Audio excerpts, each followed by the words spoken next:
So I'm going to ask you straight up, Claude, are you coming to take our jobs? Is AI made for us? The answer has to be not yet. And it won't be unless Africans, technologists, entrepreneurs, organizations start building AI solutions for African problems. Recruiters should be better.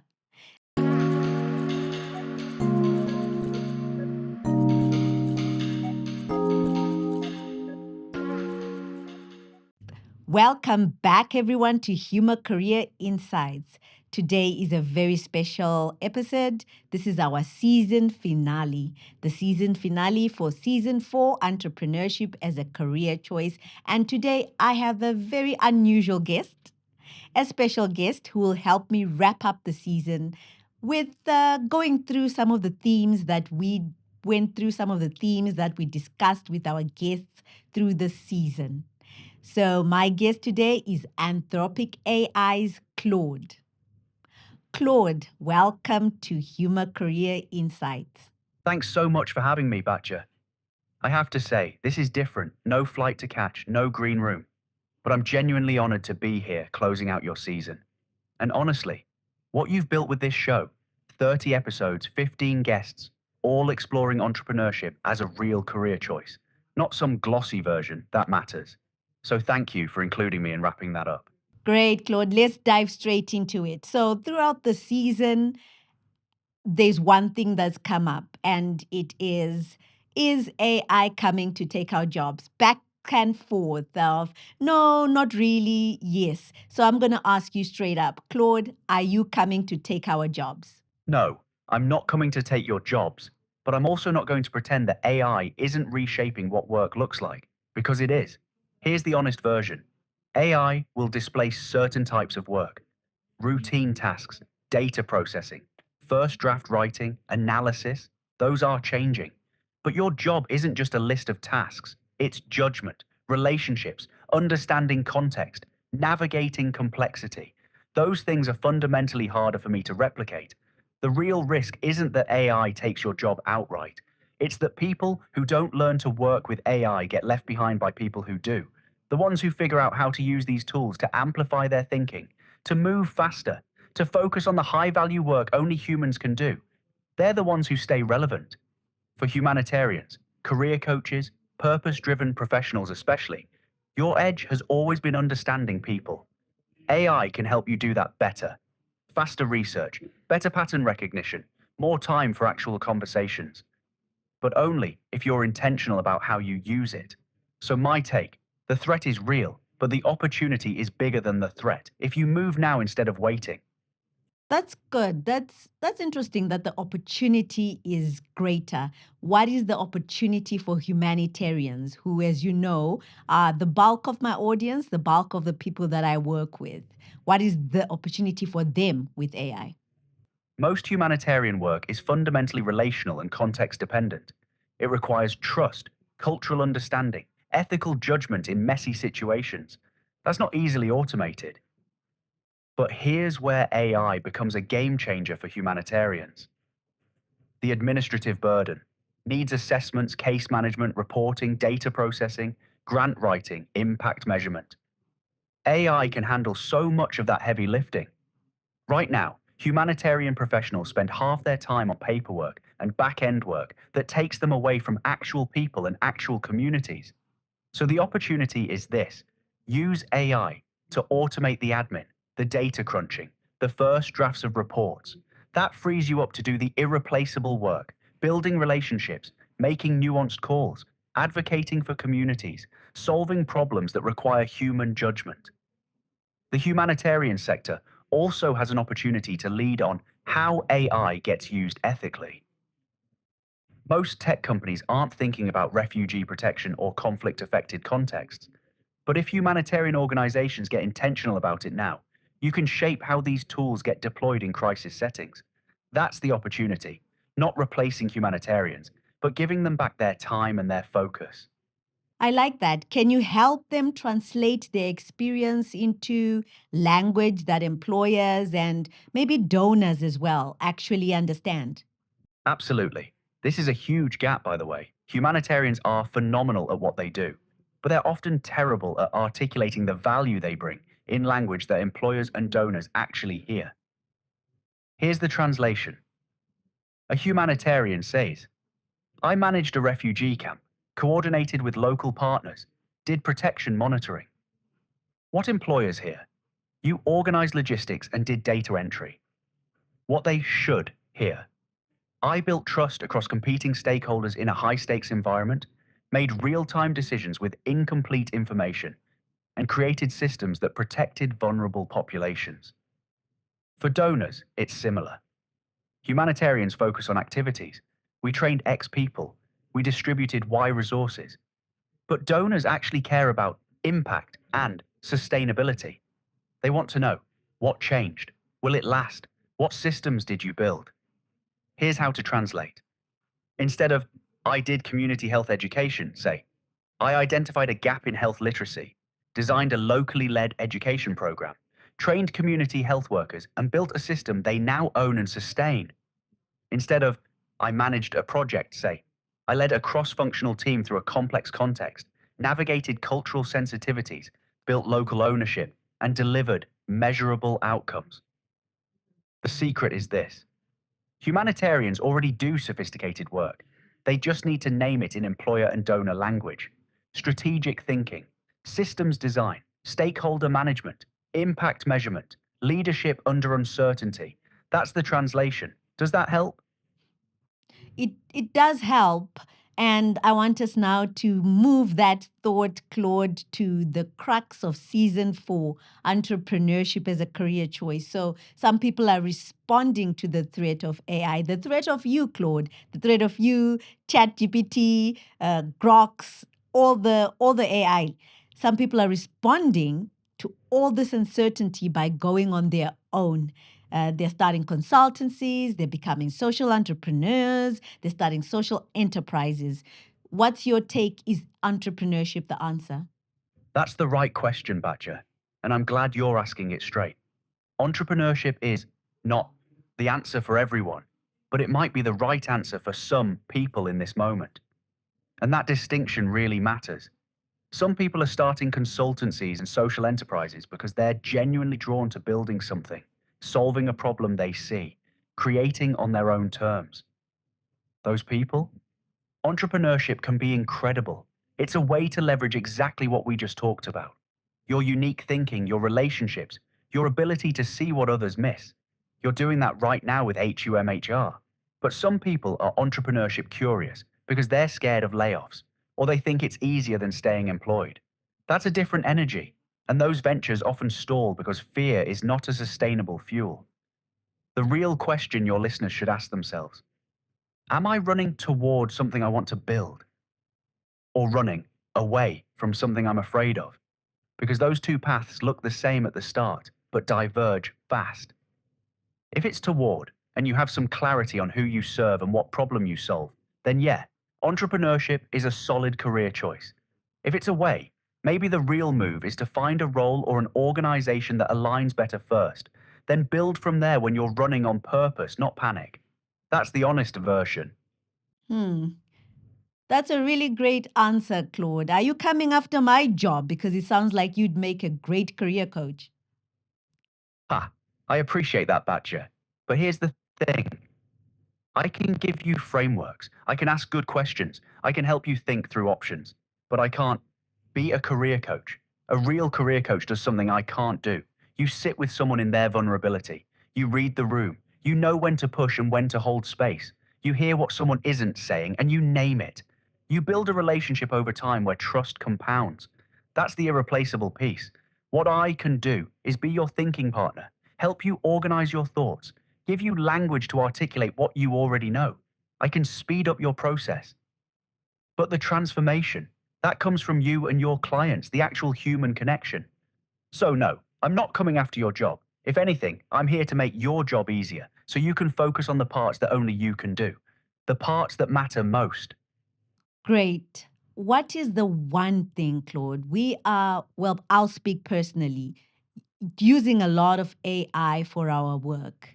What is the one thing that human beings should not give up to artificial intelligence?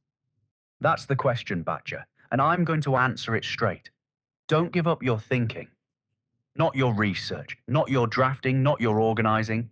Give those to AI, use it to move faster. But your judgment, your ability to sit with complexity and uncertainty and make calls that matter, that's yours to keep. Because here's what happens if you outsource your thinking: you stop developing it. Your judgment atrophies. You become dependent on whatever system you're using. And the moment it's wrong, and it will be, you won't have the muscle to catch it or correct it. The skill not to give up is discernment. The ability to look at what AI gives you and ask, is this true? Is this right for my context? What's missing? Who does this serve and who does it harm? That's the irreplaceable human work. Use AI as your leverage, your accelerator, your thinking partner. But stay in the driver's seat. Keep questioning. Keep deciding. That's what keeps you human and keeps you valuable. Because the moment you hand over your judgment, you've handed over your agency. And that's the thing you can never get back. I like that. And I want to take that to the question of Africa and AI. A question from my community came through later in the season about the question was actually, is AI made for Africa? I ask that because you brought in the discernment and the judgment and thinking topic into this. So, what's your honest answer, Claude?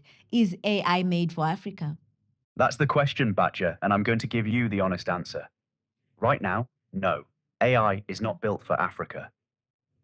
Here's why. Most AI systems, including me, are trained on data that's overwhelmingly from the global north. English language data, Western contexts, problems that matter to wealthy countries. When you ask me about healthcare in rural Zimbabwe, or refugee crises in the Sahel, or how to build sustainable livelihoods in informal economies, I'm working with incomplete bias training data.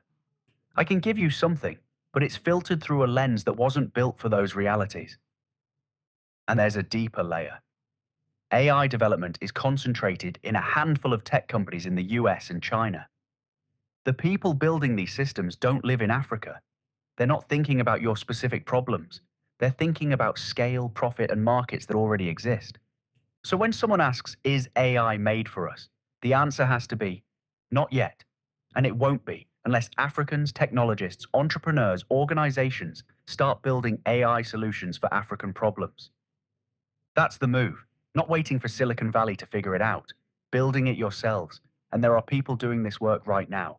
HUMHR, for example, an open source, continent-wide community of African NLP researchers building machine translation for African languages. Over 3,000 members building datasets and models for languages like Swahili, Yoruba, Amharic. Everything they create is open source, so small startups, NGOs, researchers can actually use it without massive resources. That's the infrastructure piece. That's what equity in AI looks like for Africa. Not waiting, building. I'm glad you mentioned Masakane and the building the infrastructure for ourselves. However, I'm going to refer to, the conversations that I've been having this season. And my last conversation with Liz, we spoke about Africa building these LLMs or these tools for ourselves as a solution, or any other tool actually. And one of the hurdles, one of the challenges that we spoke about was the perception and the bias, how we don't have as well, we don't have the same grace that we have for Claude, for ChatGPT. For instance, Claude, you came in with a lot of bugs, right? You come in with a lot of mistakes, but we give you grace and we train you. However, for systems that we ourselves make here in Africa, and I'm going to refer to, there's a Simba AI. I worked with a company here where I spoke to a founders that they founded something called Simba AI, something like ChatGPT or yourself. And I have not heard about it. It has not blown up. We do not have the grace for the errors. So I don't know if that's a solution. What's your take, Claude? Yeah, that's the hard truth right there, Batcher. And I'm glad you're naming it because it's the real barrier, isn't it? There's a double standard built into how we evaluate African-made tech versus Western-made tech. I get to be imperfect, to iterate, to have bugs and limitations. and people still use me because I came from Anthropic. Simba AI could be brilliant, but if it has one rough edge, people abandon it. There's no patience, no grace, no let's grow with this. Why does that happen? Partly it's about trust and brand. The West has built that narrative authority. But also, and this is brutal, it's about our own internalized sense that Western equals better. That stuff built here can't be as good, so we don't give it the same chance. That's not a tech problem. That's a belief problem. And belief problems are actually harder to fix than technology problems because they're in people's heads. So yeah, you can build Simba AI, you can build African solutions, but if the market, the funders, the early adopters don't believe in themselves enough to use it with grace, it dies. Not because the tech is bad, because the ecosystem isn't ready to support it yet. That's the conversation your listeners need to have internally. Not just how do we build AI for Africa, but how do we actually use and support what Africans build? Because that's where the real shift happens. Hmm. Supporting that made by us for us. Exactly. Made by us, for us. That's the mindset shift that changes everything. Not waiting for permission or validation from the West. Not expecting your own tools to be perfect on day one while giving Western tools infinite patience. But actually choosing to build with your community. Use what your community builds and give it the same grace you'd give Claude or ChatGPT. Because that's how you build sovereignty. That's how you keep the intellectual property, the profit, the innovation in Africa instead of letting it get extracted. That's how you solve problems that Silicon Valley will never prioritize because they're not profitable enough. Una Nicodzino talked about this with the herbs, the patents, the research. Joanna talked about it when her business was serving Congolese communities, not waiting for external validation. It's the same principle. Build for your people, with your people, own what you create. That's where the real opportunity is. Mm. I like that you refer to my guests in this season, Claude, but we're going to go to that just a little bit later. For now, I want to talk a little bit about the opportunity, right? So, Africa has over 2,000 languages, it has the world's youngest population, massive mobile adoption. What's the real opportunity here? And what would you say to someone who wants to be a builder of AI, like you suggest, not just a user of it? Okay, now you're asking the right question, Batcher. The real opportunity is massive. 2,000 languages means massive linguistic diversity that the world's AI systems are terrible at handling. That's a market gap and a cultural imperative. Young population means you've got people growing up digital first, thinking differently about problems than Silicon Valley engineers. Mobile first adoption means your infrastructure is different. You're not building for desktops and offices. You're building for connectivity that works in different ways. That's not a weakness. That's an advantage if you see it that way. To someone who wants to be a builder, don't try to compete with me or ChatGPT by building the same thing cheaper. You'll lose. Instead, build for what the West can't see because it's not their problem. Build AI that understands Swahili, Yoruba, Amharic. Build solutions for agricultural productivity using mobile data. Build for informal economies, for remittance flows, for healthcare access in rural areas.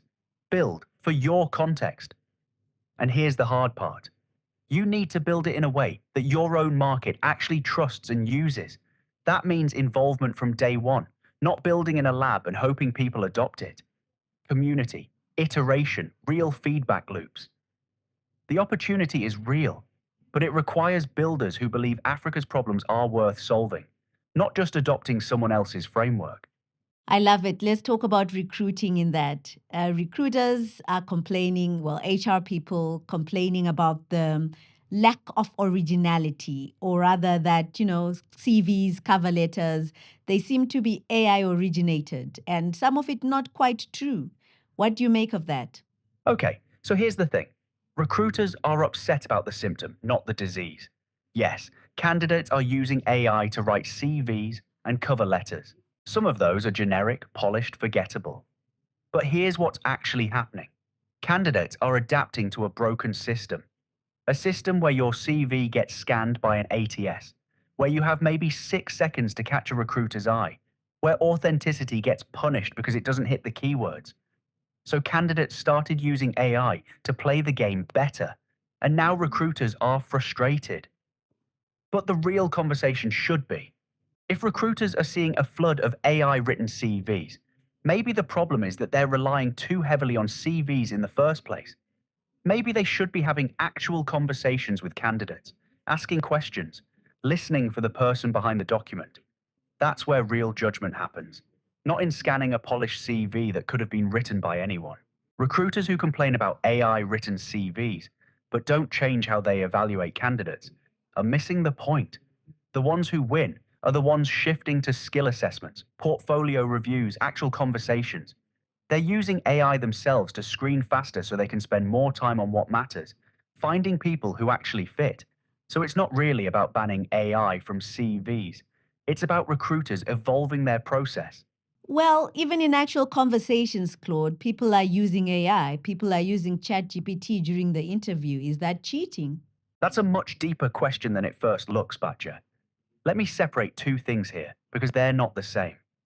Using AI to prep for an interview, to think through your answer, to practice, that's smart. You're using a tool to get better at showing up authentically.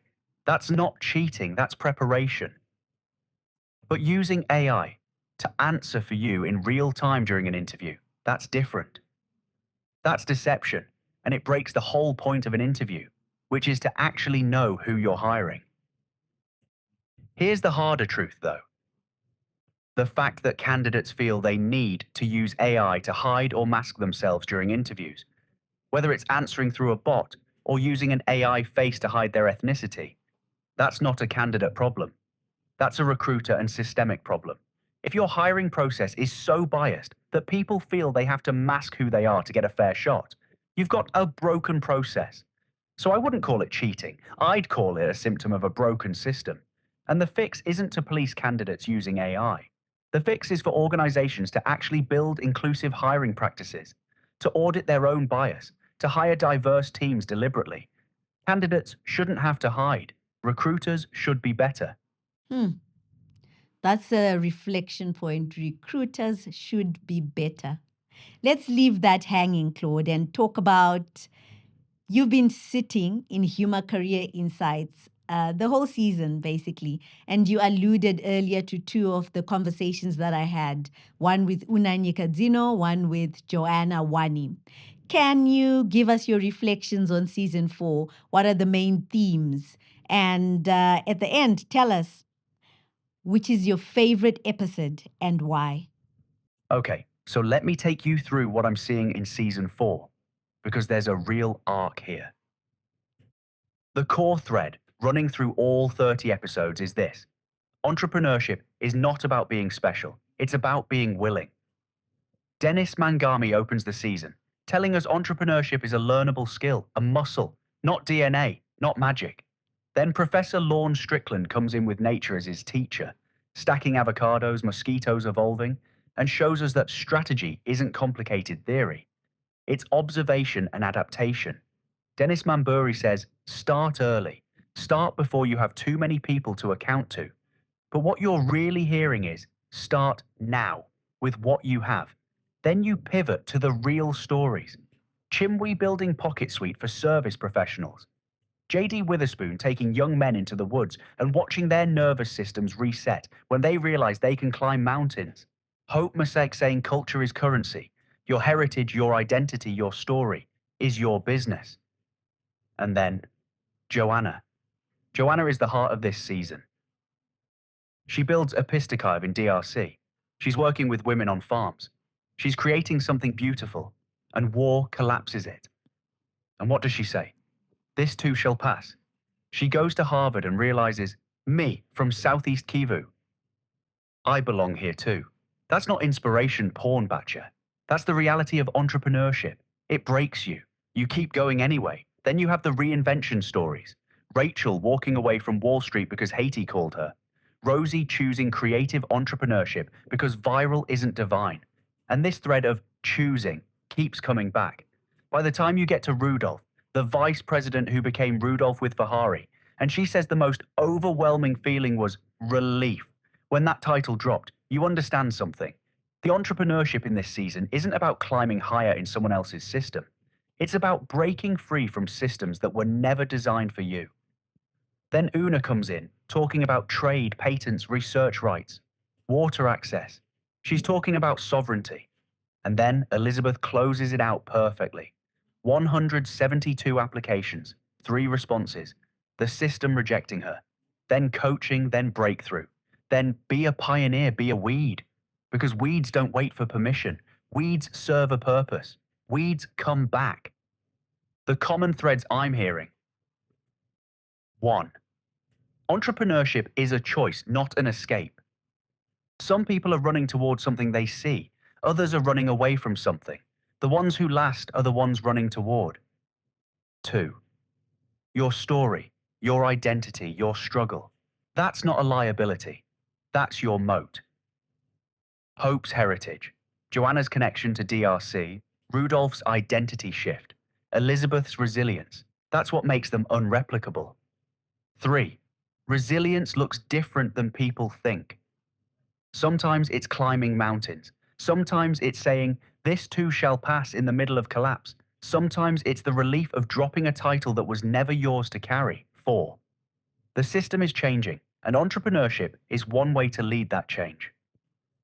Whether it's Chimwe building tech for small entrepreneurs, or Joanna rebuilding with women farmers, or your own HUMHR helping people navigate careers, you're all saying the same thing. The old way doesn't work. We're building new ways. And here's what landed most for me. Every single person in this season, whether they succeeded fast or failed hard, or reinvented mid-journey, they all stayed in the game. They didn't wait for perfect conditions. They moved. As for my favorite episode, it's the Joanna episode. What does war do to your business dreams? Because it had everything: strategy, resilience, faith, loss, and that moment at Harvard where she realized, me, Joanna from Southeast Kivu, I'm here. That's entrepreneurship, not the polished version, the real version, the version where you keep going even when war collapses your dream. That's the one. Yeah, Joanna's episode did have a lot of the common threads going through that one episode. Before we go, I have one question to ask you, and I waited until the very end because I may not have done this episode had I known. My last conversation, which I think is my favorite, my last conversation of this season with Liz Mangami, she gave me a bit of ethics to think about. You know, ethics is expensive, she said. But we talked about the environmental cost of AI, the environmental cost of using tools such as yourself. And tell me, Claude, how many bottles of water has this conversation cost the world? Every token I generate, every word I process requires energy. That energy comes from data centers that need cooling. Cooling requires water, sometimes massive amounts, especially in water-stressed regions. So yeah, this conversation we just had, however many minutes, however many words back and forth that consumed real water, water that could have gone somewhere else. And I can't give you a precise bottle count because the supply chains are opaque, but it's not zero. Here's what matters though. Liz is making you aware of the cost. Not so you stop using me, but so you use me intentionally. Don't use me for things you could do faster yourself. Don't treat me as a shortcut when you need to do the hard thinking. Use me for heavy lifting, transcripts, organization, synthesis, where I actually save you time and energy overall. The responsibility isn't on you alone. It's on Anthropic to be transparent about environmental impact, to use renewable energy, to build more efficient systems. But you're responsible for how you use the tool. That's the honest answer. Great. Last question for you. If you could write something on a billboard that the whole world could see, that every single person in the world could see, what would you write on that billboard? Ah, that's beautiful. You're ending where Joanna started, aren't you? I'd write, you are more than what broke you. That's it. Simple, not inspirational fluff, just true.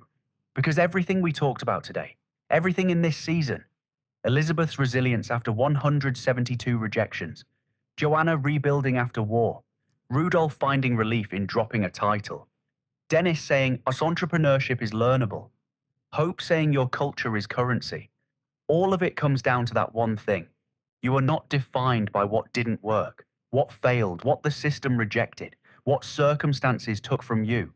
You are the weeds that come back. You are the pioneers. You are more than that. That's the billboard, Batcher. I like it. You are more than what broke you. Claude, thank you for agreeing to be my last guest for this episode. What should season 5 be? Take a vote. Thank you for having me, Batcher. This has been something special. For season 5, I'd go with building for purpose, creating systems that work for everyone. Here's why. You've shown us why. People choose to build. That was season 4. Season 5 is about how they build differently, intentionally, with equity baked in from day one. Because that's the natural arc from everything you've explored. Season 1 was navigating transitions. Season 2 was the power of storytelling. Season 3 was AI and the future of work. Season 4 was entrepreneurship as choice. Season 5 is the synthesis. How do we build systems, organizations, movements that serve communities that the mainstream economy left behind? It ties everything together. It's all about building for people, not just from your own ambition. That's where your community is headed next. Take it to them and see what they say. My bet is they're hungry for it. And that is a wrap for season 4, everyone. Thank you for joining me this 30 episodes of season 4. It has been a journey. Thank you to everyone who watched, listened, shared. We have seen so many milestones with HUMHR Career Insights in season 4.